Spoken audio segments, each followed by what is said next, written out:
Bueno, vamos a la lectura, compañeras. Página 437, párrafo 5, el carácter capitalista de la manufactura. Las páginas que vienen son brillantes. Es el final del capítulo y, como todos los finales de capítulo de Marx, son de traca. No solamente recoge toda la argumentación y le da en su estilo dialéctico una nueva visión completa, holística del problema, sino que además lo hace con una habilidad, con una gracia literaria que es realmente difícil de igualar. Así que vamos a ponernos con el capítulo y a disfrutar del mejor Marx. Monse, adelante. El carácter capitalista de la manufactura. Un número relativamente grande de obreros puestos bajo el mando del mismo capital, tal es el punto de partida natural tanto de la cooperación en general como de la manufactura. Y viceversa, la división manufacturera del trabajo convierte en necesidad técnica el aumento del número de obreros empleado. La división existente del trabajo prescribe al capital individual el mínimo de obreros que debe utilizar. De otra parte, las ventajas de una división ulterior están condicionadas por el aumento ulterior del número de obreros, lo que solo se puede hacer por múltiplos. Pero con la parte variable debe aumentar también la parte constante del capital, junto al volumen de las conducciones de producción colectivas, edificaciones, hornos, etc. También ha de acrecentarse, y mucho más rápidamente que la cantidad de obreros, la materia prima. La masa de materias primas consumida en un tiempo dado por una cantidad dada de trabajo aumenta en la misma proporción, ¿sí?, es en que, a causa de su división, se acrecienta la fuerza productiva del trabajo. El aumento progresivo del mínimo del capital en manos del capitalista individual o la transformación progresiva de los medios de subsistencia y medios de producción sociales en capital es, pues, una ley que surge de las características técnicas propias de la manufactura. Gracias, Monse. Nos decía Marx, entonces, que a medida que la manufactura ahonda en el proceso de división del trabajo, no solamente se multiplica el número de obreros que quedan sometidos al funcionamiento de la manufactura, sino que esos obreros además se diversifican en los múltiples oficios, pero en ese diversificarse y multiplicarse aumentan de forma proporcional a la productividad la cantidad de medios de producción que deben ponerse a disposición de la manufactura y, sobre todo, las cantidades de materia prima que pasan a ser gigantescas en comparación con el proceso artesanal anterior. Dice Marx al final de este párrafo: el aumento progresivo del mínimo de capital en manos del capitalista individual es, pues, una ley que surge de las características técnicas propias de la manufactura. Para montar un bar en la época romana, o en la época egipcia, bastaba con fabricar 4 panes en el horno doméstico, poner 2 caballetes y una tabla y salir a la calle a vender. ¿Vale? Capital constante, 2 caballetes y una tabla. Materia prima, 3 kilos de harina. ¿Vale? Ese era todas las necesidades que tenía un panadero o una panadera en la época egipcia o en la época mesopotámica, ¿no? Hoy, si alguien quiere fabricar pan, necesita hacer una inversión a lo mejor, pues, de 1 millón de euros. Los hornos, los frigoríficos, las instalaciones, los sistemas de seguridad, los sistemas sanitarios, los controles, proyecto, ingenieros, el mostrador, la trastienda, el obrador, almacén, almacén separado para las materias primas, frigorífico específico para materias perecederas o no perecederas, vestuario dividido por sexos, habilitado para minusválidos, duchas, comedor para los trabajadores. Los seguros. Wow, los seguros, sí. O sea, que la nadie inversión, puede hacer nada, que solamente los gruesos, se dice grueso en Nicaragua. los gruesos, me encanta la expresión, los gruesos, sí, los gordos, los capitalistas gordos. Porque los demás no pueden hacer nada. Yo lo veo acá en el pueblo también. Bueno, lo que nos dice Marx es que el proceso manufacturero, en ese proceso de división del trabajo y de intensificación de la productividad, aumenta la cantidad de capital inicial que es necesario para poner en marcha un negocio. O sea, los gruesos. Los gruesos. Ese capital inicial no solamente es maquinaria, son los medios auxiliares, el personal. Hay que tener el dinero para pagar los salarios de esos trabajadores, los seguros sociales, los costes de mantenimiento. Y además, el capital como clase tiene que tener disponible los medios de subsistencia de esos obreros para que cuando esos obreros les pague con cromos del coyote, con esos papelitos pintados que os dan al final de mes, vosotros vayáis con esos papelitos a una tienda y os vendan la comida que necesitáis para comer. Es decir, hay unos requerimientos individuales del capitalista, pero también hay unos requerimientos de clase. La clase capitalista tiene que estar preparada para poder afrontar esas exigencias de medios de producción y de medios de subsistencia que va generando en este caso, en este momento histórico en el que estamos, la manufactura. Luego veremos que esto se multiplica hasta el infinito con el capitalismo industrial, ¿no? Si esto os parece asombroso, sí. os recuerdo que estamos en la prehistoria del capitalismo todavía. Sí. ¿Vale? Estamos en la prehistoria. Vamos a echar luego algunas risas a cuenta de algunas máquinas de esta gente. Lee, por favor, Monse, la nota que está a pie de página. 62. No basta que el capital necesario, debería decir que los medios de subsistencia y de producción necesarios para la subdivisión de los oficios esté disponible en la sociedad. Se requiere además que esté acumulado en las manos de los empresarios, en las masas suficientemente grandes para permitirles hacer trabajar en gran escala. A medida que aumenta la división, la ocupación constante de un mismo número de obreros exige un capital cada vez más considerable en materias primas, herramientas, etc. La concentración de los instrumentos de producción y la división del trabajo son tan inseparables entre sí como lo son en el dominio de la política, la concentración de los poderes públicos y la división de los intereses privados. Karl Marx. Cuanto mayores sean los intereses privados, mayor es la concentración del poder político. Pero Jorge, perdona, una pregunta. Esto te lo venden por tu bien, porque así no... Sí, claro.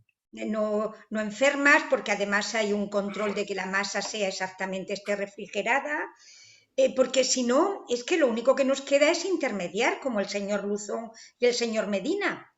Es que, claro, si no me puedo montar la panadería, ni puedo vivir, pues vamos a intermediar en materias primas. Bueno, también puedes vender órganos, te puedes prostituir, puedes vender sangre. Pero me gusta más intermediar en mascarillas, sí, en cosas... Sí, es más limpio. Lo que pasa es que me parece que ese negocio también está pillado. Bueno, ¿sabes? Para eso necesitas conocer a gente, mami. Para eso tienes que tener los amigos, sí. Sí. El LinkedIn que ya ha llegado tarde. Que al LinkedIn, claro, ya. Capital social. Capital social, muy bien, Julián, muy bien. Nani, continúa tú. Una pregunta. Sí. Las notas, ¿las pone Marx o las pone el que hace el libro? El 60. No, estas notas son de Marx. Ah, de Marx, perfecto. Sí, estas notas son de Marx. ¿Puedes decir Bueno, otra algunas, cosa? unas Unas son de Marx y otras son del traductor. Las del traductor están en el tomo 3, Ah, que son las que, bueno, luego te mostraré algunas, ya verás. Es más, leeremos algunas, ¿vale? otra cosa, Jorge, a Marx no lo entiendo nada. A vos te entiendo perfecto. Qué grande eres, Marta. Leer Marx sería imposible para mí. Justificas No sé mi, cómo será para los demás. justificas mi sudor. Gracias, Marta. Lo de vos te Bueno, no, dignifica, porque- Jorge, lo de vos, ojo, es para los obispos y los cardenales. Gracias, Marta. Dani, adelante. Al igual que en la cooperación simple, el cuerpo actuante del trabajo es, en la manufactura, una forma de existencia del capital. El mecanismo social de la producción, compuesto por los numerosos obreros parciales, pertenece al capitalista. Por ende, la fuerza productiva resultante de la combinación de los trabajos se presenta como fuerza productiva del capital.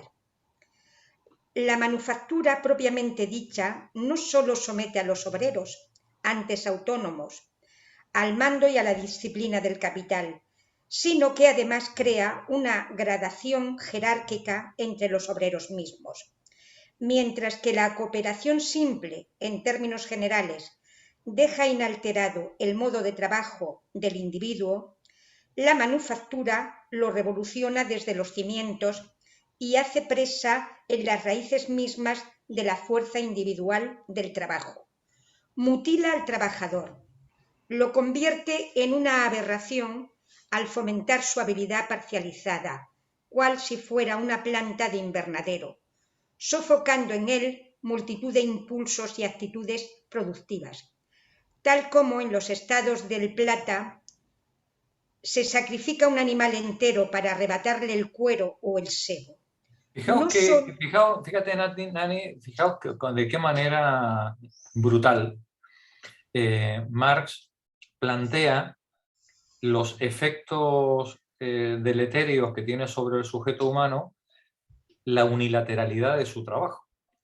Una persona dedicada toda la vida a hacer facturas en una tienda, ¿no?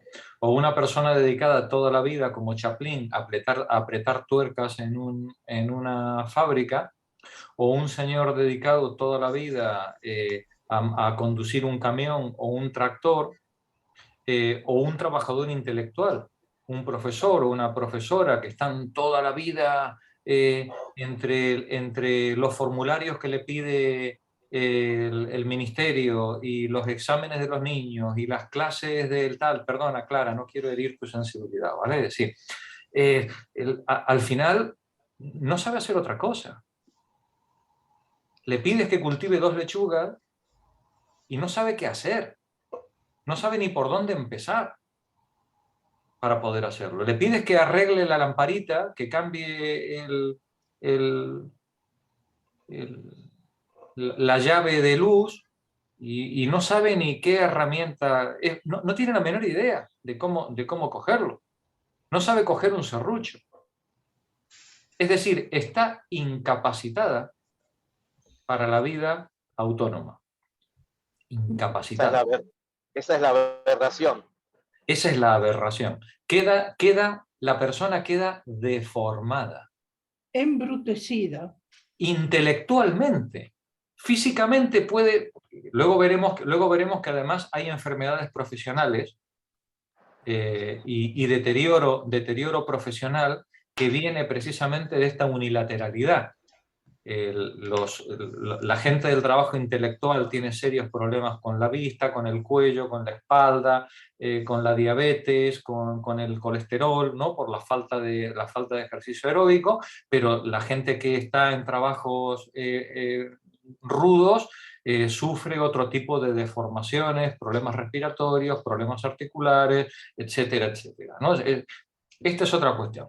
Pero esta unilateralidad lo que hace es que me encanta la frase, ¿para qué me lo voy a inventar teniendo a Marx? Dice, lo convierte en una aberración al fomentar su habilidad parcializada como si fuera una planta de invernadero, sofocando en él multitud de impulsos y aptitudes productivas, como en la pampa, como en los estados del Plata, se sacrifica a los animales para sacarles la grasa o el pellejo, ¿no?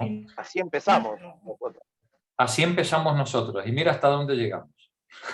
Pero, Jorge, tal y como está diseñado, es la forma más óptima para rendir al máximo y sacar partido de la fuerza de trabajo. Claro, claro.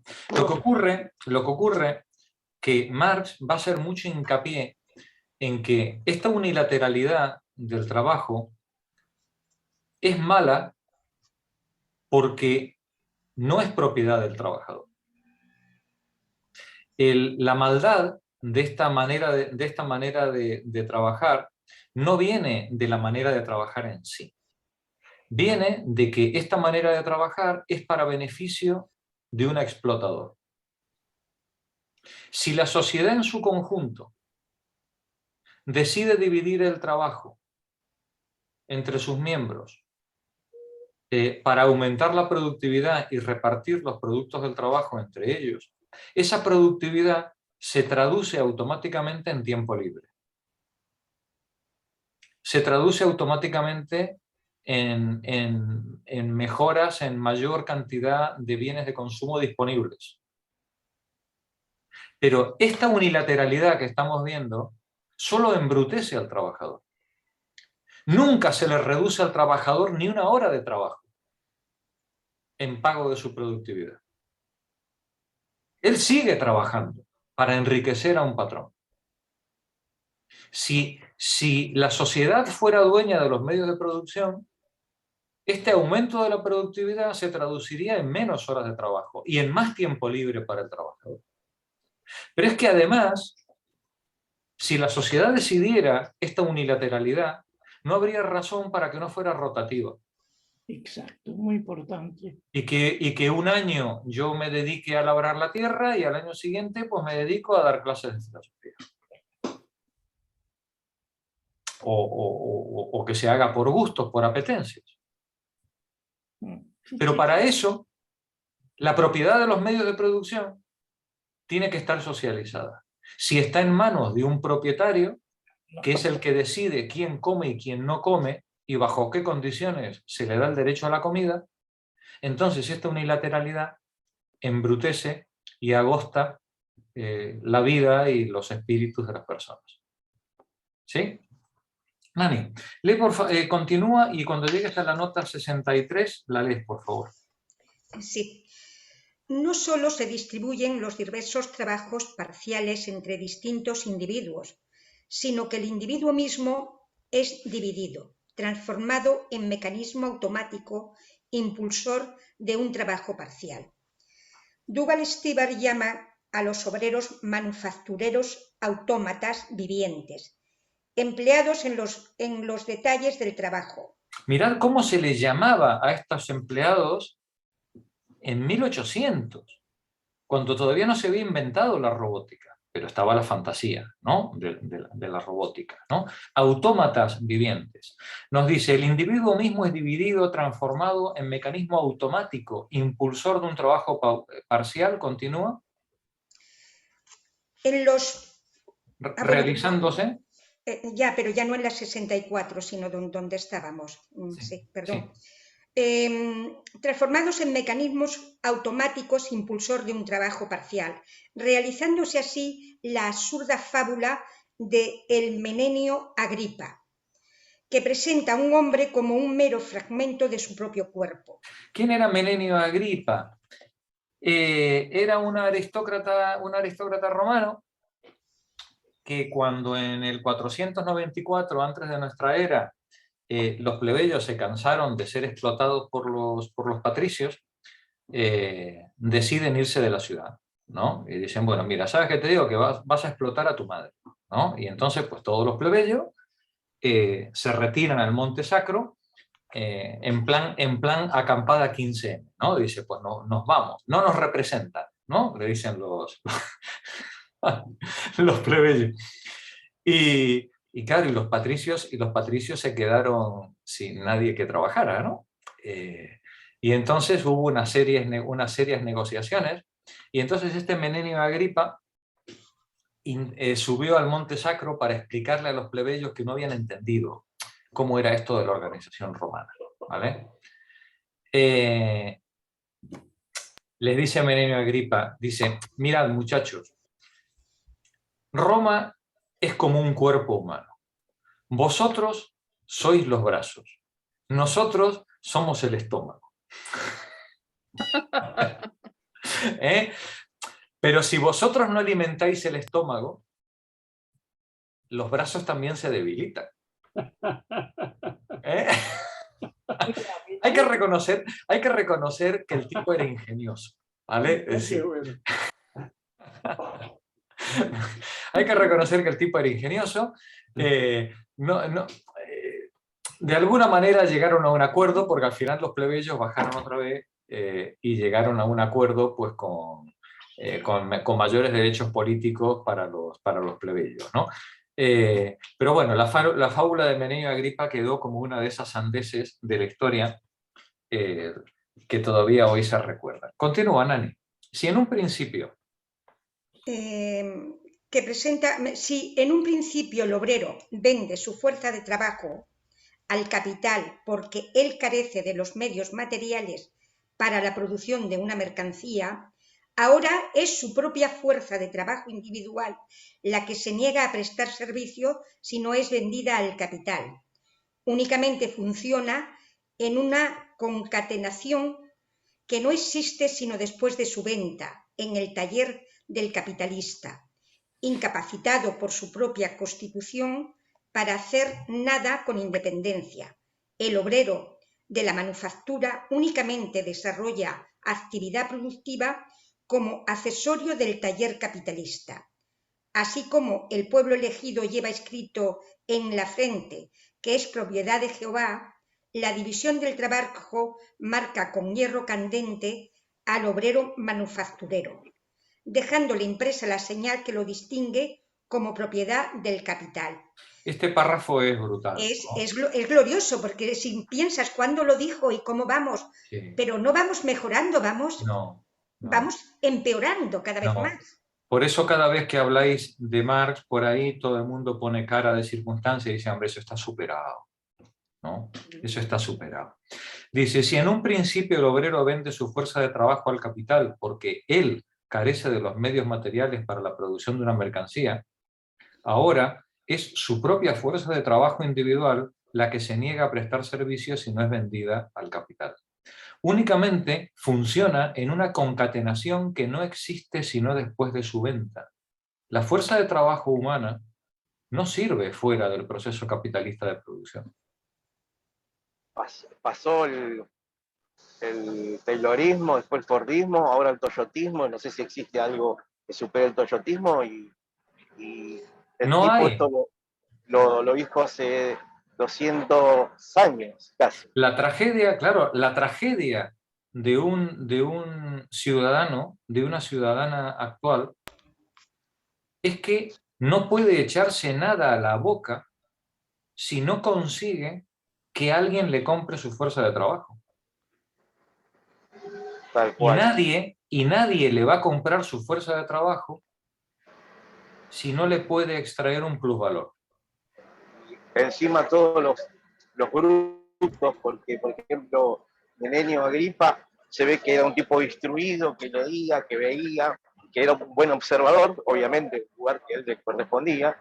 Los de ahora, cuando vos hablas de Marx, ya es como que es algo que está perimido, que ya es imposible. Caducado. Sí, caducado. O sea, eso es lo de todo, porque encima los que ahora hacen de Menenio Agripa son tipos que lo único que hacen es copiar y pegar, porque ni siquiera tienen la capacidad de trabajar, de leer y de instruirse para dar una discusión, porque son no solamente dogmáticos, agresivos. Pertenecen a su clase social, Jorge. pertenece a su clase social y la siguen al pie de la letra, siguen sus intereses al pie de la letra. Sí, pero es muy, o sea, es de manera muy virulenta, muy asquerosa, por lo menos los que acá en la Argentina defienden al gran capital, al capital, todo lo que sea capital, no tienen discusión. O sea, no pueden ir a un canal que le hagan una pregunta que no esté pactada. O sea, a eso me refiero. Tiene una pereza intelectual que a mí me pone muy nervioso. Es que tampoco tienen muchos más argumentos. Sí, no, esto es como las pruebas de la existencia de Dios. Desde San Agustín no se inventó más nada nuevo. Sí, y en el Capital, desde Adam Smith, no se inventó más nada nuevo tampoco. Le podemos marear la perdiz todo lo que queramos, pero aquí no hay nada nuevo desde entonces, no hay ningún argumento. Sigamos con los trabajadores. Nos dice, esa mano de obra únicamente funciona en una concatenación que no existe sino después de su venta en el taller del capitalista. Incapacitado por su propia constitución para hacer nada con independencia, el obrero de la manufactura únicamente desarrolla actividad productiva, es decir, generando plusvalor, como accesorio del taller capitalista. Lee, por favor, Nani, la nota 65. El obrero, que lleva en sus brazos todo un oficio, puede ir a cualquier lado a ejercer su industria y encontrar sus medios de subsistencia. El otro, el obrero manufacturero, no es más que un accesorio que, separado de sus compañeros, ya no tiene ni capacidad ni independencia, hallándose obligado, por tanto, a aceptar la ley que se juzgue adecuado imponerle. El obrero manufacturero, el especialista en hacer agujeros a las agujas. No puede hacer otra cosa. ¿Sí? Es que sí, nos puede sonar a chiste, ¿vale? Es decir, pero recordemos que en el proceso de fabricación de agujas hay 92 procesos diferentes especializados. ¿Vale? ¿No? Es decir, el especialista en hacer los agujeros, ¿vale? Ese pobre desgraciado fuera del taller de fabricación de agujas, no puede hacer nada. Tiene que volver a aprender un nuevo oficio para poder ser productivo, para que se le extraiga, no para trabajar, para que se le extraiga plusvalor. ¿Vale? Gracias, Nani. Continúa, Juan. Los conocimientos... Los conocimientos, la inteligencia y la voluntad que desarrollan el campesino o el artesano independiente, aunque más no sea en pequeña escala, al igual que al salvaje que ejerce todo el arte de la guerra bajo la forma de astucia personal, ahora son necesarios únicamente para el taller en su conjunto. Si las potencias intelectuales de la producción amplían su escala en un lado, ello ocurre porque en otros muchos lados se desvanece. Si la potencia intelectual del taller en su conjunto amplía su escala, mirad qué duro, ¿eh? Es porque la potencia individual de sus miembros se desvanece. ¿Vale? La capacidad, la ciencia y los conocimientos que se desarrollan en el taller en su conjunto es a costa del embrutecimiento, de la unilateralidad de las personas que participan en él. Continúa, Juan. Lo que pierden los obreros parciales se concentra enfrentado a ellos en el capital. Es un producto de la división manufacturera del trabajo en que las potencias intelectuales del proceso material de la producción se les contrapongan como propiedad ajena y poder que los domina. Poder que los domina. Por favor, reflexionad sobre esta expresión, ¿vale? En la medida en el que el obrero pierde conocimiento sobre el proceso productivo, quien maneja el proceso productivo, el capital, acapara y controla ese conocimiento y se le enfrenta al trabajador como un poder que le domina. El dueño de la técnica laboral, el artesano independiente, podía imponer al patrón, podía negociar con el patrón las condiciones de trabajo y su remuneración. El obrero unilateral, lo más que puede pedir es que se le dé el privilegio de ser explotado. Y como se ponga tonto, hasta eso se le quita. ¿Vale? Porque el conocimiento, la posibilidad de poner en marcha el taller, el capital y el conocimiento técnico ya no le pertenecen. Está en manos del propietario del taller. Continúo. Y os recuerdo que estamos en la prehistoria del capitalismo, ¿eh? Continúa, Juan.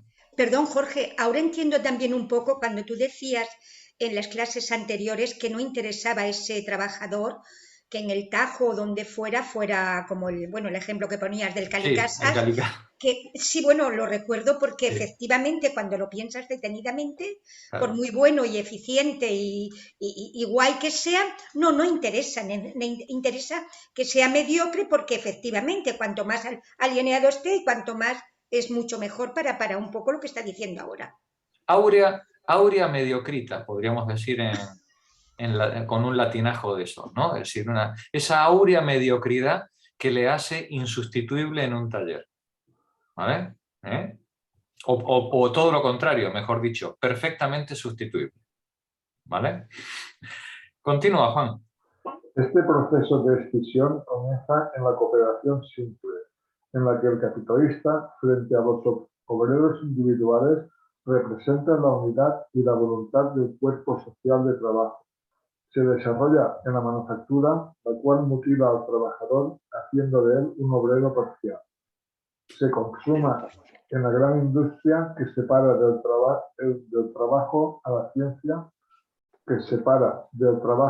ciencia, como potencia productiva autónoma y la compele a servir al capital. Lee por favor la nota 67. 67. Una nota de la mayor actualidad. Se opera una separación radical entre el sabio y el trabajador productivo y la ciencia. En vez de estar en manos del obrero para acrecentar sus propias fuerzas productivas, en casi todos se les enfrenta. El conocimiento deviene un instrumento que se puede separar del trabajo y contraponerse a este. Y esto no lo dice Marx, ¿eh? Esta es una cita que toma Marx de un libro de economía política de su época, ¿vale? En este caso del señor Thompson, ¿no? Se opera una separación radical entre el sabio y el trabajador productivo. Y la ciencia, en vez de estar en manos del obrero para acrecentar su propia fuerza productiva, en casi todos lados se le enfrenta. El conocimiento deviene un instrumento que se puede separar del trabajo y contraponerse a él. ¿Vale? Gracias, Juan. Continúa la lectura, Mari. Perdón, ahí quería acotar que ahí ya empieza la desposesión, digamos. O sea, primero fue la de los medios de producción y ahora ya directamente el trabajo parcializado es digamos, un paso más en la desposesión del propio trabajador. En este caso, la desposesión del conocimiento, ¿no? Se hurta a la sociedad, se hurta a los trabajadores los conocimientos ancestrales, los conocimientos que fueron pasando de generación en generación, se les arrebata para transformarlos en pequeños animalitos embrutecidos, en tareas parciales, y ese conocimiento, que os recuerdo que es poder, ese conocimiento queda en manos de la élite dueña de los medios de producción. ¿No? Continúa, Mari. En la manufactura, el enriquecimiento del obrero colectivo, o por ende del capital, en fuerza productiva social, se halla condicionado por el empobrecimiento del obrero en fuerzas productivas individuales.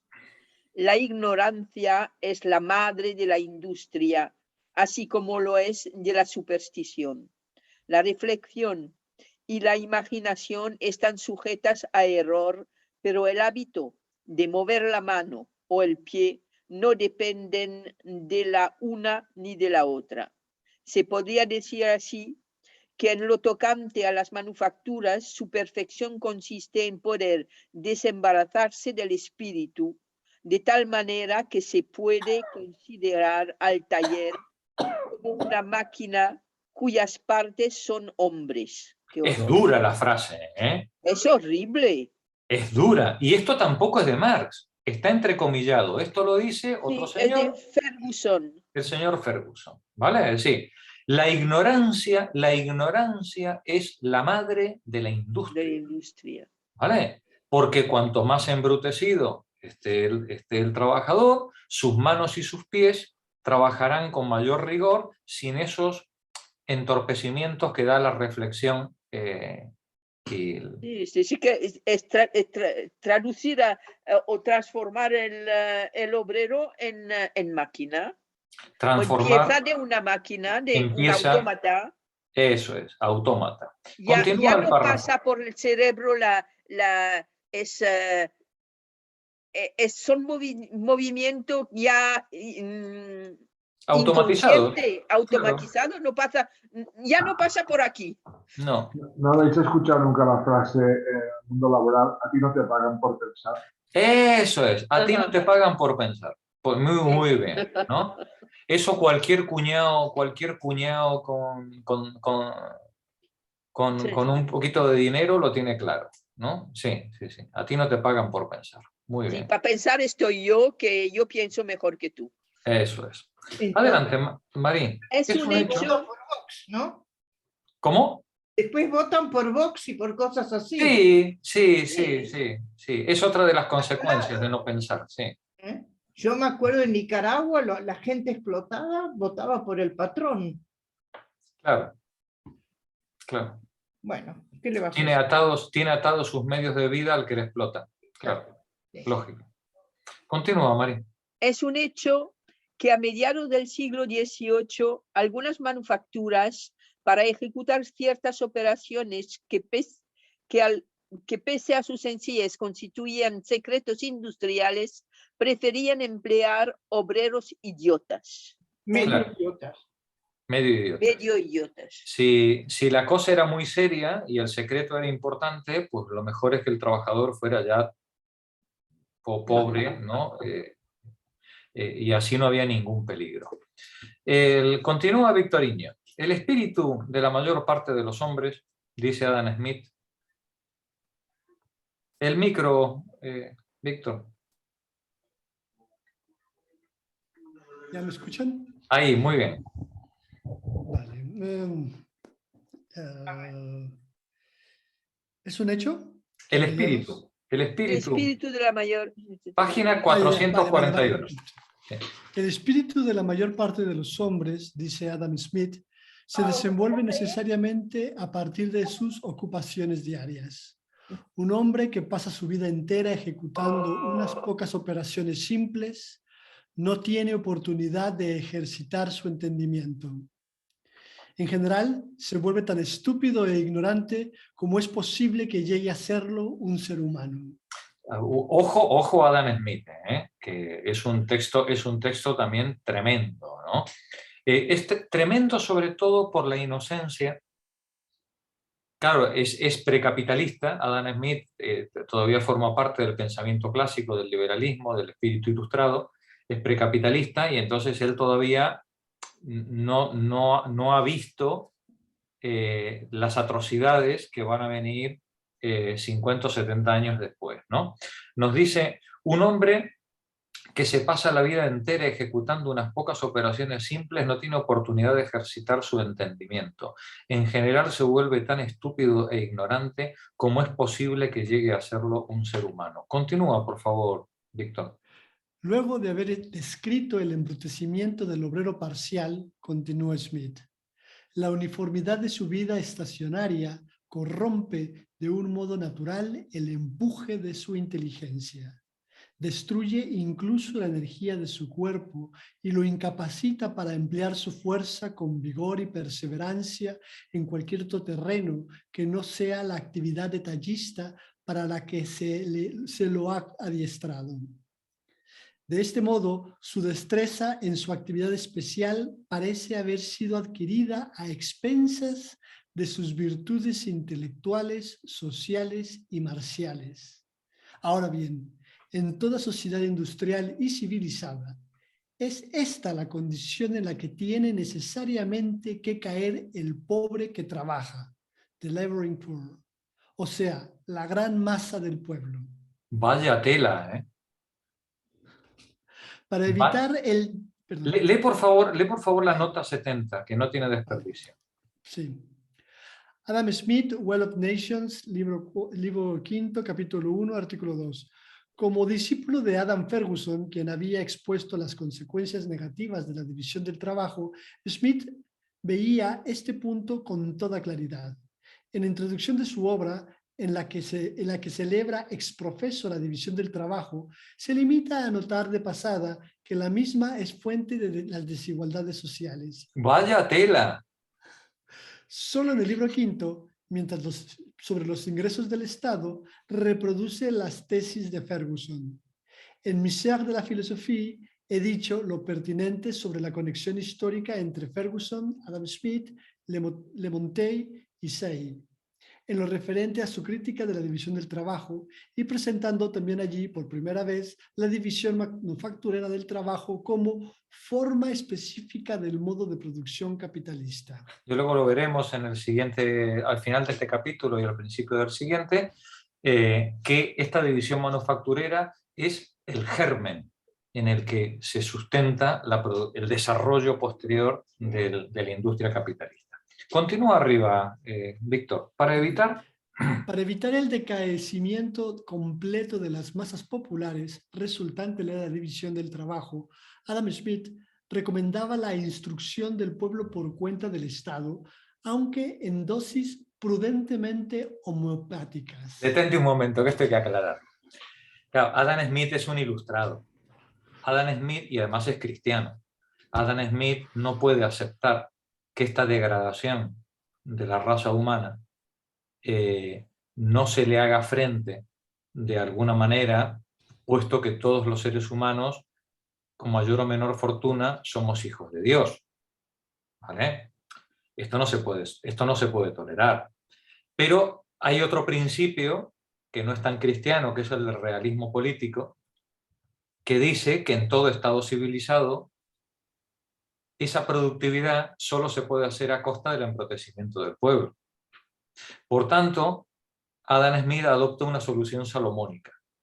Sigamos explotando a la gente, ¿no?, mediante la división del trabajo, pero dotémosle de un mínimo de educación que intente poner freno a ese embrutecimiento. Eso sí, no nos pasemos, ¿vale? No vaya que se nos hagan filósofos los trabajadores, que detrás de la filosofía viene la revolución, ¿vale? En dosis homeopáticas, ¿vale? Lo suficiente como para que el pobre muchacho, pues siga caminando con los dos pies y no a cuatro patas, ¿vale? Lo suficiente nada más. Continúa, por favor. Germain Garnier, su traductor y comentarista francés, que bajo el primer imperio se metamorfoseó, como era natural, en senador, polemiza consecuentemente contra esta propuesta. La instrucción popular infringiría las leyes primordiales de la división del trabajo. Adoptarla equivaldría a proscribir todo nuestro sistema social. ¿Por qué el señor Garnier se escandaliza tanto con la educación del pueblo? ¿Por qué os pensáis que él cree que la educación proscribiría todo nuestro sistema social? Es fuerte, ¿eh? Porque la educación le pone a las personas, pone en las personas la disponibilidad de la palabra, de ponerle nombre a las cosas, de poder ponerle nombre a la explotación que está sufriendo. Leer, conocer la historia, saber que su abuelo no estaba así. Leer un periódico. A principios del siglo XIX, la alfabetización era un arma revolucionaria. Hoy ya no. Hoy ya, hoy ya a través de la televisión y del Twitter y del Facebook nos meten el bulo que les dé la gana. Pero a principios del siglo XIX la alfabetización era un arma revolucionaria. O sea, Y el señor Garnier se escandalizaba ante la posibilidad de que las masas de obreros pudieran comunicarse entre sí y entender lo que estaba ocurriendo. y sí, porque la división del trabajo era el problema que ellos no podían ver, digamos. No lo Sí, podían ver, no lo podían ver. y el otro era un animal, este es un, no sé, un cavernario. Entrenado, sí, un animalito entrenado para mover una máquina, sí, así No, es. no, pero digo, me refería a Adam Smith, y este es peor, es más conservador Ah, aún. sí, sí, sí, claro, claro. Es que Adam Smith es un ilustrado. Sí, Garnier ya forma parte de la casta de sinvergüenzas, de sicarios del capital que vienen después, ¿no? Es decir, claro, claro, Adam Smith todavía es un liberal clásico, un ilustrado, que todavía sigue pensando que hay un designio divino que nos lleva a todos hacia un mundo mejor, ¿no? Claro, eso pertenece a otro mundo ya. Continúa, Víctor. La instrucción popular, decíamos, infringiría las leyes primordiales de la división del trabajo. Adoptarla equivaldría a proscribir todo nuestro sistema social. Continúa. Como todas las demás divisiones. Como todas las demás divisiones del trabajo, la que existe entre el trabajo manual y el trabajo intelectual se vuelve más intensa y acentuada a medida que la sociedad, Garnier acertadamente emplea este término para designar al capital, a la propiedad de la tierra y a su estado, se vuelve más opulenta. Como todas las otras, esta división es efecto de los progresos pasados y causa de los progresos venideros. El gobierno debe entonces contrariar esta división del trabajo y retardarla en su curso natural. Debe emplear... ¿Quiénes somos nosotros, humildes pecadores, para intervenir en el curso natural de las cosas? ¿Entiendes? Si fuera posible un mundo mejor, Dios lo habría diseñado. ¿Os dais cuenta, pecadoras, que no pensáis nada más que en el mal? Si fuera posible una organización mejor de la vida, ya estaría. ¿Vale? Vivimos en el mejor de los mundos posibles. Continúa, Víctor. Debe emplear una parte del ingreso público en el intento de confundir y mezclar dos clases de trabajo que tienden a dividirse y alejarse. El trabajo intelectual y el trabajo manual. Tenemos que entorpecer esa división. Gracias, Víctor. Julián, La continúa falacia tú. ad naturam. Sí.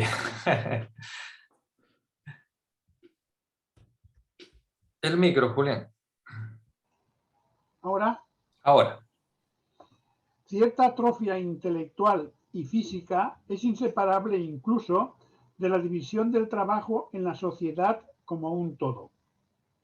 Pero como el periodo manufacturero lleva mucho más adelante esa escisión social entre los ramos del trabajo y por otra parte hace presa por vez primera con la división que le es peculiar en las raíces vitales del individuo, suministra también por primera vez el material y el impulso necesario para la patología industrial. Para la patología industrial, para todas las enfermedades derivadas de la unilateralidad y de los abusos de los puestos de trabajo. Continúa, Julián, me encanta esta frase. Subdividir a un hombre es ejecutarlo si merece la pena de muerte o si no la merece asesinado. La subdivisión del trabajo es el asesinato de un pueblo. Qué tela, ¿eh? Subdividir a un hombre es ejecutarlo si merece la pena de muerte. Le cortamos la cabeza, lo subdividimos, ¿vale? Pero si no lo merece, es un asesinato, ¿vale? La subdivisión del trabajo es el asesinato de un pueblo. Lee la nota 74, por favor. La parte en castellano, por supuesto. Ya. Hegel ¿Cómo? A ver, ¿cómo? El periodo, ¿no? El periodo de la... No, la nota 74, bueno, la leo yo, no te preocupes. Dice abajo, Hegel tenía opiniones extremadamente heréticas sobre la división del trabajo. Comillas. Por hombres cultos debemos entender, ante todo, aquellos que pueden hacer todo lo que hacen otros. Eran otros tiempos, ¿sabéis? Eran otros tiempos. Continúa arriba, Julián. La cooperación fundada en la división del trabajo. La cooperación fundada en la división del trabajo, esto es, la manufactura, es en sus inicios una formación debida a un proceso natural. No bien su existencia adquiere cierta consistencia y amplitud, se convierte en una forma consciente, planificada y sistemática del modo capitalista de producción. La historia de la manufactura propiamente dicha muestra cómo la división del trabajo que le es peculiar, adquiere primero empíricamente las formas adecuadas, como si dijéramos a espaldas de las personas actuantes, mientras que luego, al igual que en el caso de las artesanías gremiales, pugna por retener de manera tradicional la forma encontrada otrora y en algunos casos la retiene durante siglos. Si esta forma se modifica, salvo que sea en aspectos accesorios, ello obedece siempre a una revolución de los instrumentos de trabajo. O bien la manufactura moderna, y no me refiero aquí a la gran industria fundada en la maquinaria, encuentra ya disponibles los disiecta membra poete, miembros dispersos del poeta, en las grandes ciudades donde surge, como ocurre por ejemplo en la manufactura de ropa, y en tal caso solo tiene que reunirlos sacándolos de su dispersión, o bien el principio de la división es de una evidencia palmaria y entonces simplemente las diversas operaciones de la producción artesanal, de la encuadernación, pongamos por caso, se asignan en exclusividad a obreros especiales. En tales casos no insume ni siquiera una semana de experiencia la tarea de determinar el número proporcional de los brazos necesarios para cada función. Aquí no abraza, en el capitalismo no te abraza nadie, ¿sabes? Estos son brazos. Nos dice Marx, dice, la manufactura tiene un doble origen. O bien encuentra a los distintos oficios dispersos en la sociedad y los reúne en un taller, los disecta membra poeta, ¿no? Que dice poéticamente, o bien los encuentra, o bien el proceso productivo demuestra que es interesante dividir lo que antes era un oficio en distintas rutinas independientes y crear distintos oficios. Por ejemplo, el fabricante de agujas, que se divide en 90 tareas diferentes, ¿vale? 90 especialidades. Dice la nota 75, la campechana creencia en el genio inventivo que a priori desplegaría el capitalista en la división del trabajo, únicamente se encuentra entre los profesores alemanes. Me encanta esta frase. Cuando vosotros habláis con cualquier cuñado o con cualquier dueño de taller o con cualquier dueño de empresa, él está ufano o ella está ufana de cómo organiza el trabajo, ¿sabes? Y cómo ha sido idea suya poner a fulanito o a menganita a hacer esto o a hacer aquello y distribuir la producción de esta manera o de otra. Pues bien, dice Marx, como por ejemplo el señor Rocher, quien a modo de recompensa dedica diversos salarios al capitalista, de cuya cabeza jupiterina surgen ya pronta y acabada la división del trabajo. La aplicación más amplia o más exigua de la división del trabajo, dice Marx, depende del tamaño de la bolsa y no de la magnitud del ingenio. ¿Vale? Cuando un empresario decide introducir una modificación en el proceso productivo, dividiendo un oficio en múltiples etapas individuales, tomar esa decisión, dice Marx, no le lleva más que una semana. Cronómetro en mano, viendo qué técnica de trabajo o qué manera de organización del trabajo es más productiva.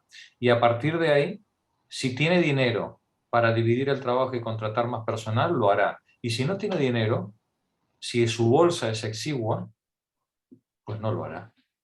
¿Vale? La división del trabajo y la tecnificación del proceso productivo no depende del ingenio, sino más bien de la bolsa. De la pasta. De la pasta. Clara, continúa tú, por favor. A través del análisis de la actividad artesanal. A través del análisis de la actividad artesanal, de la conversión de los instrumentos de trabajo en específicos, de la formación de los obreros parciales y de su agrupamiento y combinación en un mecanismo colectivo, la división manufacturera del trabajo genera la gradación cualitativa y la proporcionalidad cuantitativa de procesos sociales de producción, o sea, determinada organización del trabajo social, y desarrolla así, a la vez, una nueva fuerza productiva social del trabajo. Como forma específicamente capitalista del proceso social de la producción y sobre las bases preexistentes no podía desarrollarse revistiendo una forma que no fuera la capitalista, la manufactura no es más que un método especial de producir plusvalor relativo o de aumentar a expensas de los obreros la autovalorización del capital, o sea, lo que se denomina riqueza social, riqueza de las naciones, etc. No solo desarrolla la fuerza productiva social del trabajo para el capitalista, en vez de hacerlo para el obrero, sino que la desarrolla mediante la mutilación del obrero individual. Produce nuevas condiciones para la dominación que el capital ejerce sobre el trabajo. De ahí que, si bien por una parte se presenta como progreso histórico y fase necesaria de desarrollo en el proceso de formación económica de la sociedad, aparece por otra parte como medio para una explotación civilizada y refinada. Como medio para una explotación civilizada y refinada. Gracias, Clara. Alfonso, continúa tú. La economía política. La economía política, que como ciencia especial no surgió hasta el periodo manufacturero, considera la división social del trabajo únicamente desde el punto de vista de la división manufacturera del trabajo. Esto es, como medio para producir más mercancías con la misma cantidad de trabajo y, por tanto, para abaratar las mercancías y acelerar la acumulación del capital. En antítesis radical con este énfasis en la cantidad y en el valor del cambio, los escritores de la antigüedad clásica se atenían exclusivamente a la calidad y al valor de uso. Esto es una observación importante, ¿vale? El argumento que va a seguir Marx ahora es que división del trabajo ha habido siempre, ¿vale? Ya lo hemos hablado en otras sesiones, ¿vale? División del trabajo ha habido división sexual, división por edades, división regional, división por recursos disponibles. División del trabajo ha habido siempre en la historia de la humanidad, al menos desde el Neolítico o desde el Paleolítico último. Pero esa división del trabajo, la función que tenía, o el objetivo que tenía la división del trabajo, era la calidad y la disponibilidad de valores de uso. Nunca la división del trabajo, hasta los tiempos modernos, la división del trabajo se había hecho para obtener ganancia. Es un concepto diferente, ¿vale? Una cosa es la división del trabajo para conseguir la excelencia, y ya en el Paleolítico nos podemos encontrar con gente que se dedica nada más que al tallado de piedra, para conseguir las lascas, los cuchillos, las puntas de flecha, ¿no? Es decir, ya en el Paleolítico tenemos eso, ya tenemos una especialización en recolectores para conseguir los mejores gusanos, las mejores cositas para alinear la comida, ¿no? Pero no para obtener ganancia, ¿vale? La división del trabajo como valores de uso, para obtener valores de uso de la mayor calidad o en la mayor abundancia, y os recuerdo que en una sociedad no mercantil la abundancia de valores de uso significa reducción del trabajo, porque los valores de uso en una sociedad no mercantil no son acumulables. Yo no puedo tener más carne que la que me voy a comer, no puedo tener más cereal que el que me voy a comer, no puedo tener más casas que las que voy a habitar, ¿vale? No puedo tener más flechas ni cuchillos que los que voy a gastar. Es algo, hombre, siempre puede haber un enfermo mental, ¿no? Pero no es lo normal, ¿vale? Es decir, lo normal es que yo haga cuchillos, haga cosas para usar. Y por tanto, esas cosas para usar, claro que la división del trabajo favorece su calidad y su disponibilidad, y por tanto reducen el trabajo de la comunidad. Por supuesto, pero no para obtener ganancias. Es un concepto diferente. Continúa, Alfonso. A consecuencia de la separación entre los ramos de la producción social, se producen mejor las mercancías. Los diversos impulsos y talentos de los hombres escogen los campos de acción que les convienen, y sin limitación es imposible hacer algo importante en ningún campo. Producto y productor, por tanto, mejoran gracias a la división del trabajo. Si ocasionalmente se menciona también el aumento en la masa de productos, ello solo ocurre con relación a la mayor abundancia del valor de uso. No se dedica una sola sílaba al valor de cambio, al abaratamiento de las mercancías. Este punto de vista del valor de uso es el que predomina tanto en Platón, quien en la división del trabajo ve el fundamento de la separación social en clases, como en Jenofonte, que con su característico instinto burgués se aproxima ya a la división del trabajo dentro de un taller. Lee por favor la nota 80 que está en... No, sí. Bueno. Lee antes la nota 79, por favor. 79. La parte en griego no. Para mí, la he leído para mí. Él sabía muchos oficios, pero todos los sabía mal. El ateniense, en cuanto productor de mercancías, se sentía superior al espartano, porque en la guerra el lacedemonio podía disponer de hombres, sin duda, pero no de dinero. Así se lo hace saber, así se lo hace decir Tucídides a Pericles en el discurso en que éste incita a los atenienses a la guerra del Peloponeso.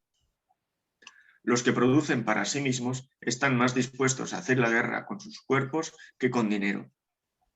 No obstante, también en la producción material seguía siendo su ideal la autarquía, que se contrapone a la división del trabajo. Pues con esta hay bienestar, pero con aquella también hay independencia. Fíjate qué interesante. Los griegos no eran ningunos tontos. Con la autarquía hay independencia. Con la división del trabajo, bienestar, ¿no? Los griegos son conscientes de que hay un conflicto entre ambas cuestiones. De hecho, la filosofía griega es enemiga del comercio, ¿vale? Porque el comercio lleva a la división del trabajo y le resta autonomía a las unidades familiares. Y al restarle autonomía, les niega poder. Al final, si tú dependes de la división del trabajo, dependes de la voluntad de otros. La autarquía está en contra, se opone frontalmente a la división del trabajo. Un ente autárquico dispone de todos los recursos para sobrevivir y puede relacionarse con los otros por mera voluntad, pero sin dependencia. Quien vive de la división del trabajo está atado a los demás inexorablemente, ¿eh? Con todos los riesgos que tiene. Por supuesto que va a vivir mejor, va a disponer de mayor cantidad de bienes de uso y va a disponer de mayores cantidades de bienes de consumo, pero queda atado a los demás, ¿eh? Continúa la nota, por favor. Debe tenerse en cuenta a este respecto que aun en tiempos de la caída de los 30 tiranos, no llegaban a 5.000 los atenienses que carecían de tierra. No llegaban a 5.000 los atenienses que no eran autárquicos en cuanto a la producción de sus bienes de subsistencia, ¿vale? Claro que había artesanos y había gente que no tenía tierras, pero el ideal griego seguía siendo el oikos, la entidad de producción autárquica en la que se produce todo lo necesario para la subsistencia. Y ahora la nota 80, por favor. Para Platón, la división del trabajo dentro de la entidad comunitaria deriva de la multilateralidad, de las necesidades y de la unilateralidad de las dotes del individuo. En Platón, el criterio fundamental es que el trabajador tiene que ajustarse a la obra y no la obra al trabajador, lo que sería inevitable si éste ejerciera varias artes a la vez y, por tanto, la una o la otra quedará relegada a la condición de accesoria, puesto que el trabajo no ha de esperar a que tenga tiempo libre el que lo hace, sino que el trabajador debe dedicarse a la obra y no de un modo despreocupado. Esto es necesario. De ello se desprende que se producirá más de todo y mejor y más fácilmente si cada uno solo hace una cosa.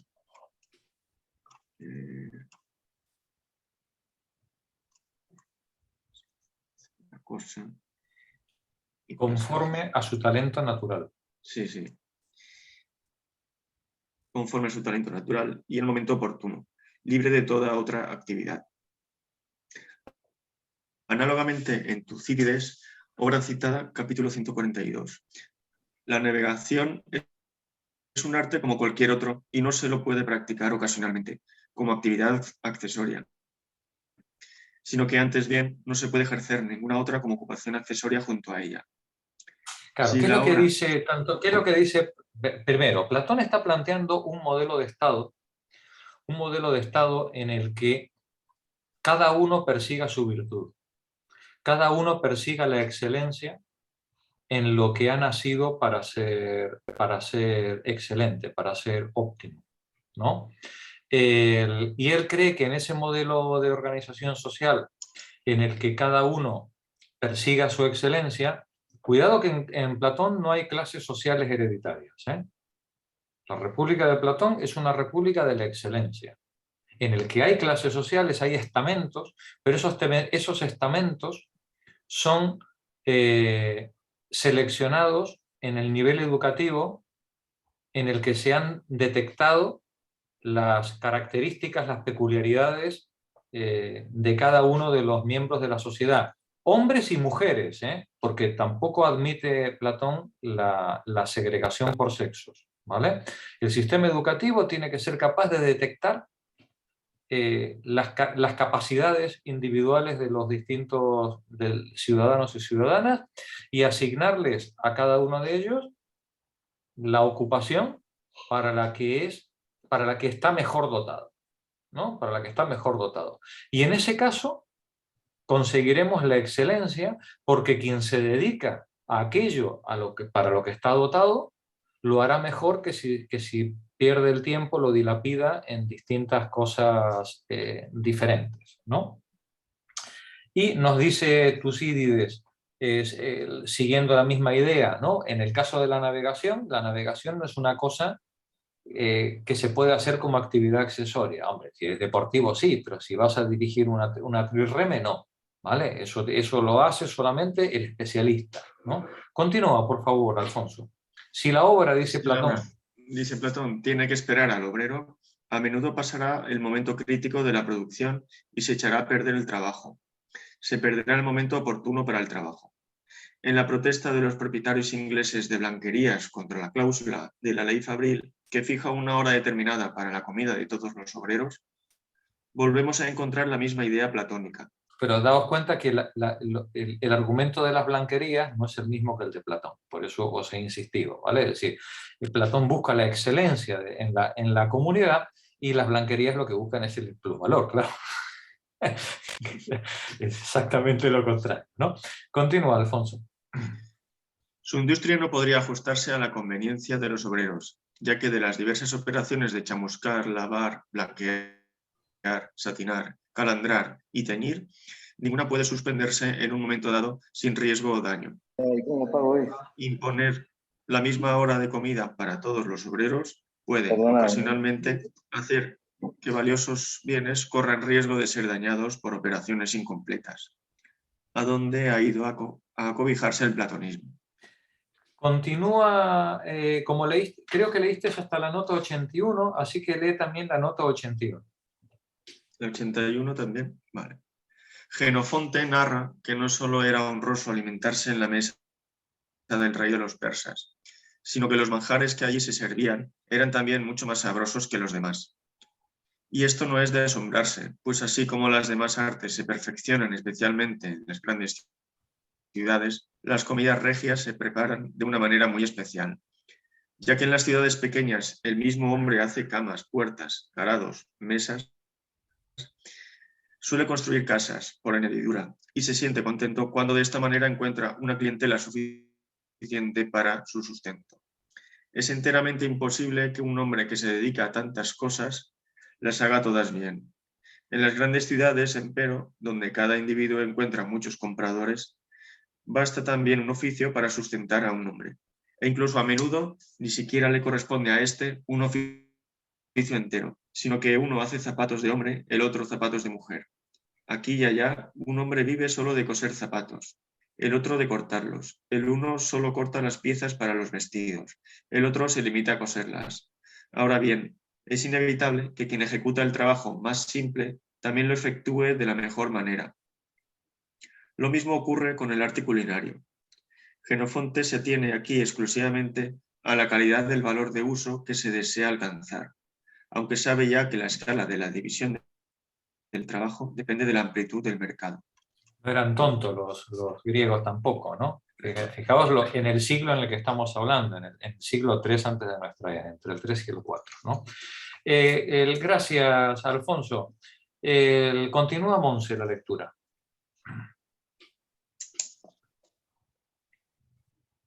Durante el periodo manufacturero propiamente dicho... No. Antes, la República Platónica...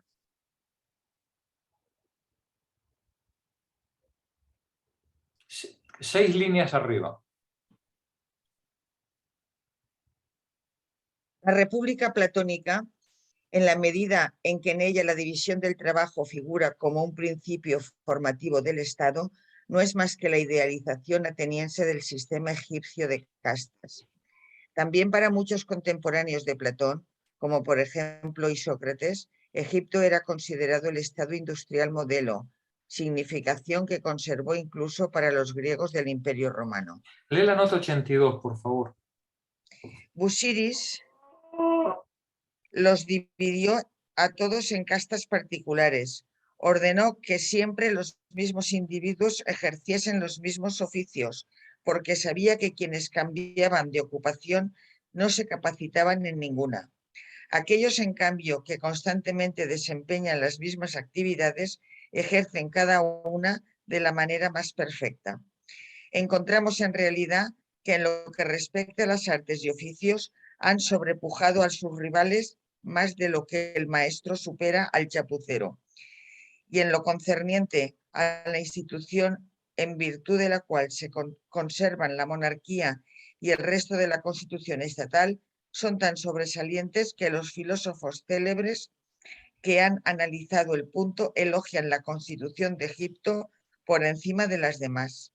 Me vais a permitir que en los 20 minutos que nos quedan, como solo nos queda una página, y a veces os quejáis de que no hablamos de filosofía, os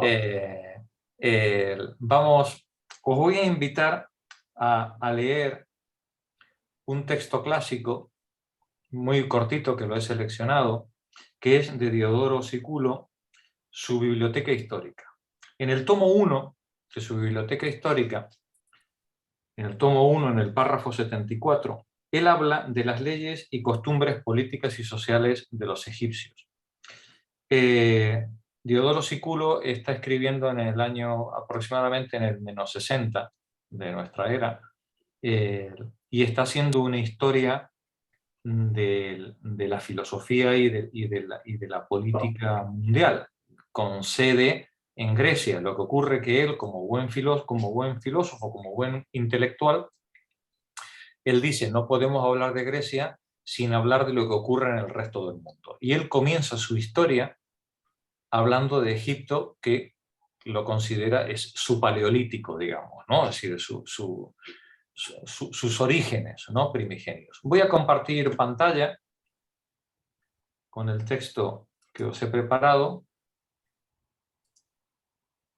y luego, si os hace gracia y queréis el original, os lo paso también. Muy bien.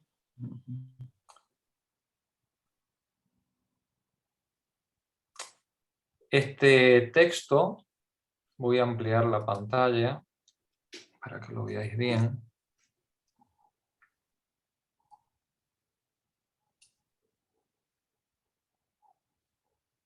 Este es el párrafo 73, leyes y costumbres políticas y sociales, pero él aquí habla de varias cosas sobre Egipto, pero lo que nos interesa es cuando llegamos al párrafo 74, porque él aquí habla de los reyes, de los sacerdotes, de los guerreros, y aquí en el párrafo 74 nos dice, hay otras 3 clases de ciudadanía, aparte de los sacerdotes, los reyes y los militares, ¿no? En Egipto hay otras 3 clases de ciudadanía, la de los pastores, la de los campesinos y también la de los artesanos. Lee, por favor, Monse, si puedes. Los campesinos, pues, alquilando por un pequeño precio la tierra productiva del rey, de los sacerdotes y de los guerreros, permanecen todo el tiempo ocupados en el trabajo de su territorio. Criados desde niños en las labores agrícolas, aventajan mucho en experiencia los campesinos de los otros pueblos. Conocen más exactamente que todos la naturaleza de la tierra, el riego del agua y también los momentos de la siembra y de la siega y de las demás recolecciones de cosechas. Tras haber aprendido unas cosas de la observación de sus antepasados e instruidos en otras por su propia experiencia. ¿Te das cuenta, Monse? Es decir, Diodoro Sículo está diciendo que estos campesinos alcanzan la excelencia en su oficio precisamente por esa unilateralidad, por esa especialización, ¿no? En el trabajo. Continúa, el mismo razonamiento. El mismo razonamiento existe también sobre los pastores, los cuales, habiendo recibido de sus padres el cuidado de las crías como derecho de herencia, pasan una vida de ganaderos todo el tiempo de su existencia y han recibido muchas cosas de sus antepasados para la mejor atención y crianza de los rebaños. Ellos mismos descubren no pocas, gracias a su celo en esto, lo más admirable mediante extremados esfuerzos los criadores de aves y los cuidadores de gansos, aparte de la producción de los citados animales llevada a cabo por la naturaleza entre los otros hombres. Reúnen una multitud incontable de aves mediante su técnica particular. No empollar mediante las aves, sino que, haciéndolo asombrosamente a mano, no son superados por la energía natural en inteligencia y destreza. ¿Te das cuenta de lo que acabas de leer, Monse? Estoy alucinada. La producción de huevos, mediante sistema artificial. Sí. Sí.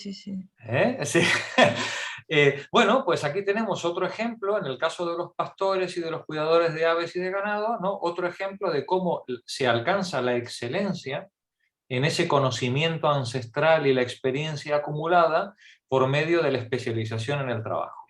Y dice Diodoro, pero también es posible, continúa, ver entre los egipcios que los oficios muy cultivados y perfeccionados para su fin apropiado, solamente entre ellos ningún obrero puede participar de otra ocupación ni categoría ciudadana excepto la fijada por las leyes y recibida de los padres, de modo que ni la envidia del maestro, ni las distracciones políticas, ni ninguna otra cosa obstaculice sus esfuerzos en esto.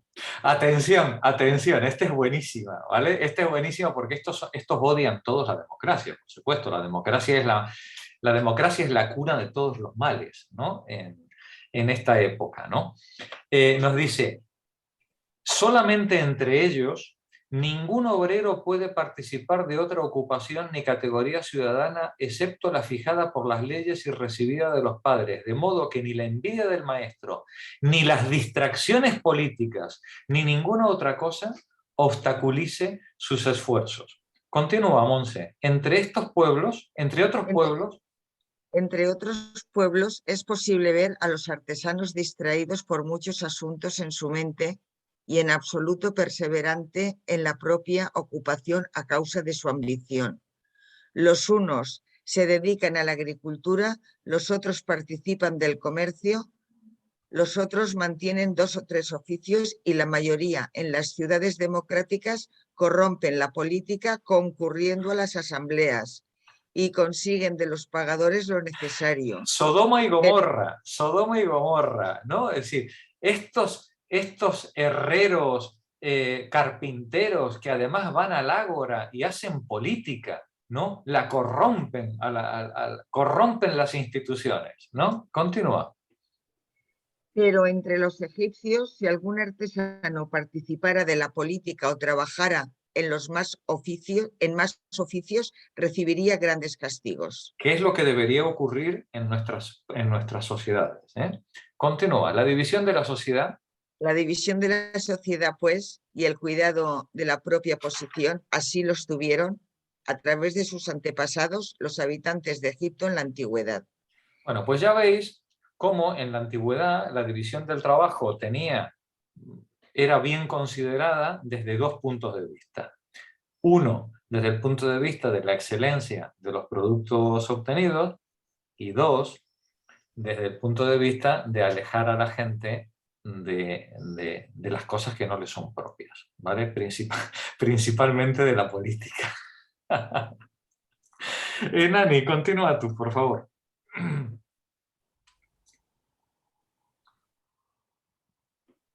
Dice, durante el periodo manufacturero... Durante el periodo manufacturero, propiamente dicho, es decir, el periodo en que la manufactura es la forma dominante del modo capitalista de producción, la plena realización de las tendencias de la misma choca con múltiples obstáculos.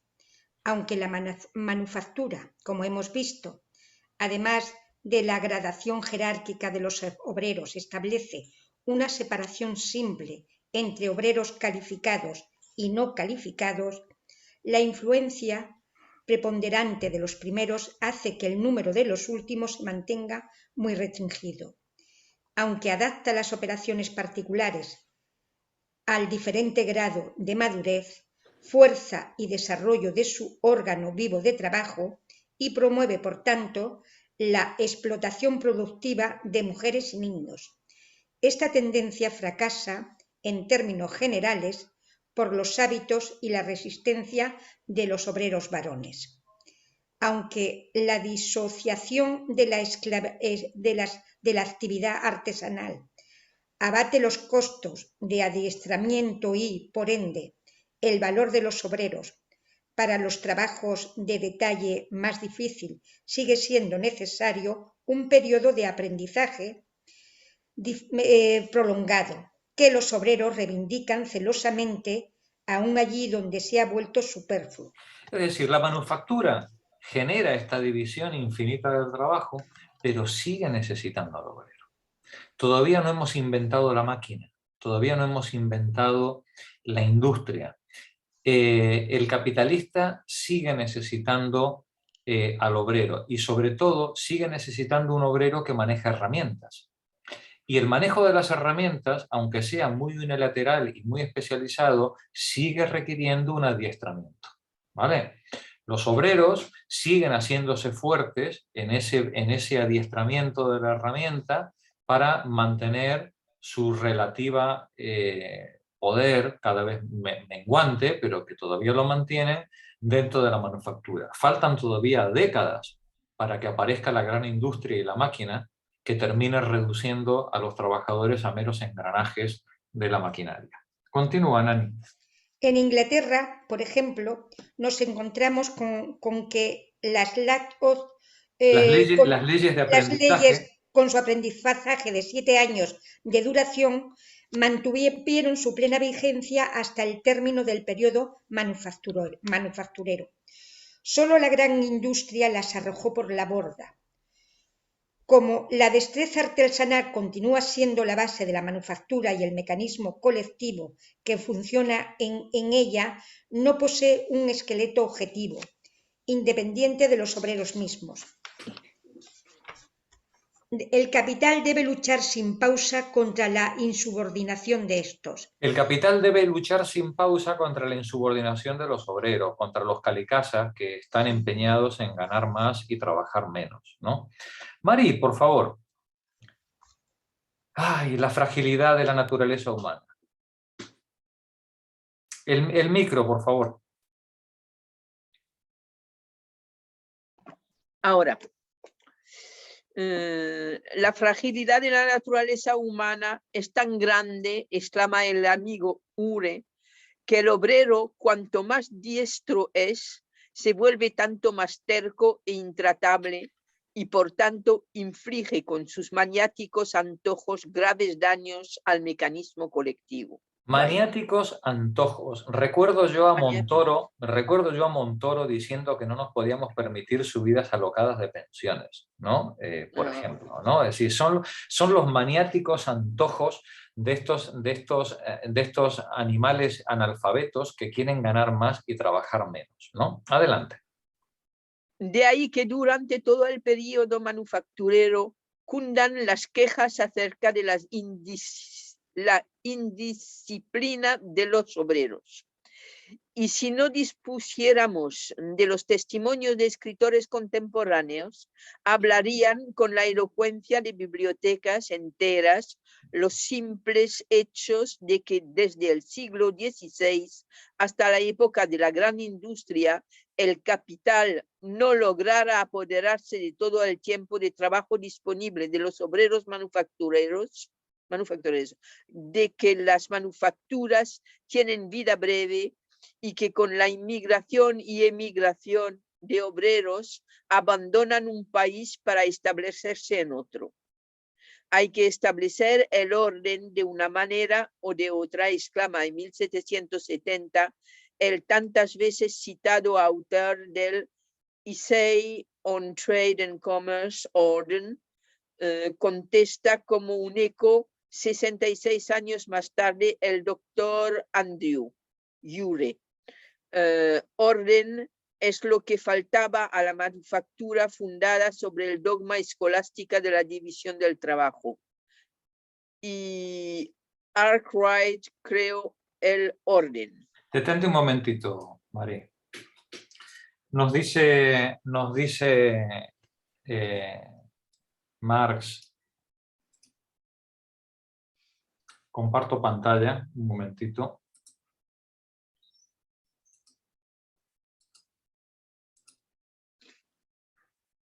A ver. Nos dice Marx, el capital no logra apropiarse de todo el tiempo de trabajo disponible de los obreros manufactureros hasta la época de la gran industria. Aquí tenéis un gráfico con los días por año trabajados por un adulto en Inglaterra. Vemos en el siglo XIII 130 días al año trabajados, siglo XIV viene la peste, por supuesto, la gente trabaja menos y gana más, un poquito menos, 120, siglo XVII ya subimos a 180, casi 200 días al año, y cuando llegamos al periodo 1840-1850 estamos en los 350 días al año trabajados.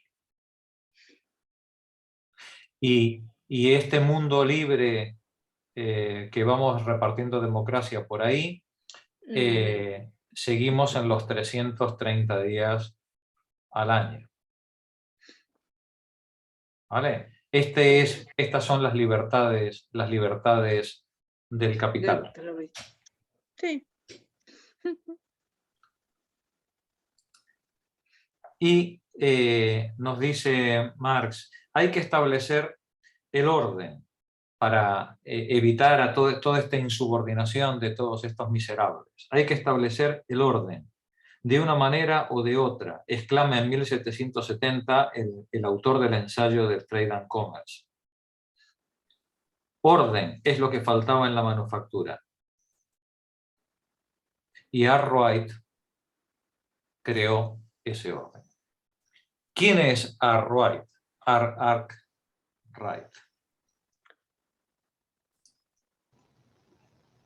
¿Quién es? Sí.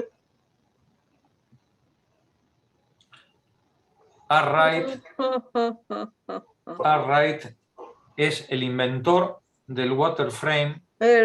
Claro. La máquina patentada por él en 1769 que permitía hacer los trabajos del hilado por una tracción, primero con un burro, y luego cuando lo perfeccionó mediante esta imponente fábrica en la que empieza con 200 trabajadores a hacerlo funcionar dentro de la fábrica. La veremos la semana que viene. Hoy terminamos el capítulo, pero la semana que viene leeremos este artículo, porque la historia de Arkwright como impulsor, como uno de los grandes precursores de la industria moderna, creo que es ineludible. La semana que viene lo leeremos. Hoy terminamos el capítulo y simplemente que sepáis que tenemos pendiente esta lectura. Termina el capítulo, Mari, por favor. Al mismo tiempo, la manufactura no podía ni apoderarse de la producción social en toda su amplitud, ni revolucionarla en profundidad. Descollaba como obra económica de artificio sobre la amplia base de la artesanía urbana y de la industria domiciliaria rural. Al alcanzar cierto grado de desarrollo, su propia y estrecha base técnica entró en contradicción con las necesidades de producción generadas por ella misma. Una de sus creaciones más logradas fue el taller para la producción de los propios instrumentos de trabajo y, ante todo, también de los complejos aparatos mecánicos ya empleados entonces. La manufactura se encuentra ante un problema. Por un lado, tiene que disciplinar el trabajo. Para eso inventaremos el taller y ahí Arkwright va a poner los cimientos de ese tipo de concentración de los trabajadores de forma masiva dentro del taller. Pero por otro lado tiene que concentrar las herramientas. Porque la nueva máquina que está empezando a desarrollarse necesita un sistema de fuerza motriz y un sistema de transmisión que no permite que los trabajadores estén dispersos. Tienen que estar reunidos. Pero además, esa máquina ya no es la suma de herramientas simples que había antes. Ahora la máquina debe ser fabricada con herramientas. Necesitamos, fijaos, no fábricas de camisas. Necesitamos fábricas de máquinas. Este es un concepto absolutamente revolucionario. En la época de la manufactura, el artesano hacía su propia herramienta. En la época del artesanado, el artesano fabrica su herramienta. La manufactura no es más que la acumulación de artesanos y herramientas dentro de un espacio de trabajo. La industria es otra cosa. La industria es una máquina fabricada por máquinas. Una máquina que es la suma de múltiples herramientas y que funcionan con una transmisión mecánica, con o sin impulso hidráulico o de carbón, eso ya es otra historia, ¿vale? Pero sobre todo es una concentración de herramientas con un impulso mecánico y de una cadena de transmisión en un espacio cerrado con un montón de obreros trabajando dentro del mismo espacio y bajo el mando del mismo capital. Y al ritmo de la misma máquina. Y al ritmo de la máquina. Ahora es la máquina la que impone el ritmo, ¿vale? La que impone el ritmo. Bien, esta será la revolución industrial que ya la veremos la semana que viene. Termina el capítulo, Mari. Una de sus creaciones más logradas fue el taller para... No, era... Sí, léelo. Sí. Vale. El taller para la producción de los propios instrumentos de trabajo y ante todo también de los complejos aparatos mecánicos ya empleados entonces. Un taller tal, dice Jules, desplegaba ante la vista la división del trabajo en sus múltiples grabaciones. El taladro, el escoplo, el torno tenían cada uno sus propios obreros, jerárquicamente ordenados según el grado de su destreza. Este producto de la división manufacturera del trabajo a su vez producía máquinas. Y estas eliminan la actividad artesanal en cuanto propio regulador de la producción social.